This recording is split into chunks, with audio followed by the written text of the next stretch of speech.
morning students. In the last video we have to discuss about the first use of the dimension, that is to convert the unit of one system into another system. अब आज की video में हम पढ़ेंगे कि second use of dimension क्या है, लेकिन उससे पहले एक इम्पॉर्टेंट सा टॉपिक जो पूछा भी जाता है हम पढ़ने जा रहे हैं, प्रिंसिपल ऑफ होमोजेनिटी। ये क्या होता है? तो ध्यान से सुनिए कि इसका यूज सेकंड इक्वेशन में ही है। हमारा सेकंड यूज ऑफ डायमेंशन में क्या है, आइए देखते हैं। According to this principle only that formula is correct in which the dimensions of various fundamental units on one side of the relation are equals to representative dimensions on the other side of the relation। कहने का मतलब ये है कि जिस भी fundamental term में left hand side की डायमेंशन बराबर राइट हैंड साइड की डायमेंशन की हो जाएगी, वही इक्वेशन वही फॉर्मूला हमारा सही होगा, बाकी फॉर्मूले गलत माने जाते हैं। आइए देखते हैं सेकंड यूज ऑफ डायमेंशन। तो हम बता चुके हैं जैसा, here we are going to see that only formula written is correct और इनकरेक्ट डायमेंशनली। तो पहले क्वेश्चन पर आ जाते हैं, देखते हैं ये क्वेश्चन सही है कि गलत।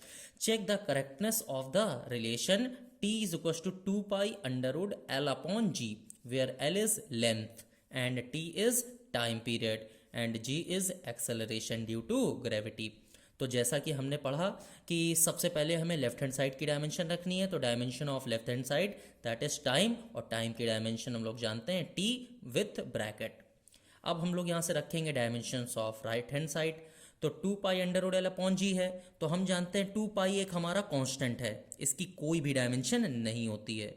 तो अंडर रूट एल मतलब लेंथ एल हो गई, जी मतलब एक्सेलरेशन ड्यू टू ग्रेविटी, तो यहाँ पर रखेंगे वैल्यू एल टी माइनस 2।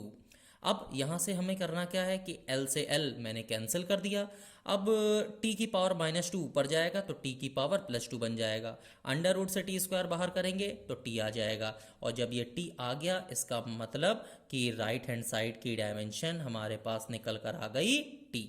इसको ब्रैकेट में जरूर लिखेंगे। तो राइट हैंड साइड की डायमेंशन टी आ गई, लेफ्ट हैंड साइड की डायमेंशन टी थी, इसका मतलब left hand side is equal to right hand side dimensionally, therefore the given relation is correct. आइए देखते हैं एक और अच्छा सा न्यूमेरिकल। अब हम लोग देखते हैं एक क्वेश्चन हमारे पास गिवन है कि check the dimensional consistency of the relation v is equals to 1 upon l under root p upon rho, where l is length, v is velocity and p is pressure and rho is density। तो आइए फिर से देखते हैं कि dimensional formula of left hand side velocity है, velocity की dimension हम लोगों ने पढ़ी है एल टी माइनस 1 होती है। अब dimensional formula of right hand side, तो 1 upon L under root P upon rho, इसकी डायमेंशन रखेंगे क्या हो जाएगा 1 अपॉन लेंथ की एल हो गई, अंडर रूट प्रेशर, इसकी डायमेंशन हम लोग पहले पढ़ चुके हैं M L minus 1 T minus 2, आप पिछली वीडियो में देख सकते हैं। डेंसिटी, इसकी भी डायमेंशन हमने पढ़ी है एम एल माइनस 3, तो m से m कैंसिल हो गया, क्या करेंगे 1 अपॉन एल बाहर था बना रहा, l की पावर माइनस 3 ऊपर गया, l की पावर प्लस का 3 और प्लस 3 से माइनस 1 चला जाएगा तो l की पावर प्लस 2 लिखा हुआ है। t की पावर माइनस 2 था एट इट इज लिखा हुआ है, अंडर रूट से एल स्क्वायर बाहर आएगा l बच जाएगा, t की पावर माइनस 2 से t बाहर आएगा t की पावर माइनस 1 बन जाएगा, l से l कैंसिल हो जाएगा, ये वैल्यू आ गई t की पावर माइनस 1। तो हमने देखा लेफ्ट हैंड साइड की dimension L T minus 1, right hand side की डायमेंशन t की पावर माइनस 1, मतलब दोनों बराबर नहीं है, तो हम लिखेंगे LHS does not equals to RHS, therefore the given relation is incorrect। ये इक्वेशन हमारी गलत होगी। अब एक और बहुत अच्छा क्वेश्चन हम लोग यहाँ पर पढ़ते हैं कि check the relation v is equal to u plus a t is dimensionally correct और इनकरेक्ट, वेयर हम लोग जानते हैं कि v and u are final and initial velocities, a acceleration and t is time.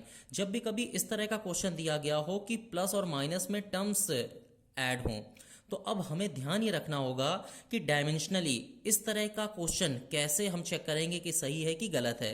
तो हमें ध्यान क्या रखना है कि अगर क्वेश्चन सही है तो हमें ये देखना होगा कि dimension of left hand side must be equal to the first term of the dimension of right hand side and also the dimension of left hand side must be equals to the dimension of the second term of the right hand side. मतलब कि v की dimension u के बराबर भी होनी चाहिए और v की डायमेंशन at के बराबर भी होनी चाहिए, तभी हम कहेंगे कि ये क्वेश्चन हमारा सही है.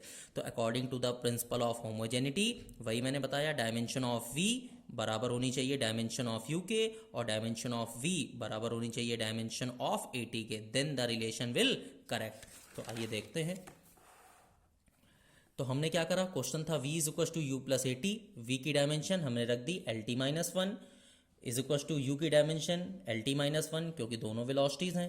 ए एक्सेलरेशन होता है, dimension L T minus two, T का मतलब dimension T, L T minus two से टी का मल्टीप्लाई करा एल टी माइनस वन. तो हमने देखा क्या कि एल टी माइनस वन की डायमेंशन इस एल टी माइनस वन के बराबर भी है और इस एल टी माइनस वन की डायमेंशन इसके बराबर भी है. एल एच एस बराबर हो गया R H S. So the given equation is correct. सारे टॉपिक्स बहुत सिंपल वे में और अच्छी तरीके से समझाए जा रहे हैं. आप सारे वीडियोस अच्छे से देखिए, कहीं आपको और किसी भी तरह की स्टडी की ज़रूरत नहीं पड़ेगी. सारे वीडियोस आप देखकर अच्छे से नोट्स बनाइए, आपके सारे टॉपिक्स बहुत अच्छे से क्लियर हो जाएंगे. नेक्स्ट वीडियो में अब हम देखेंगे third use of dimension. Till then thank you.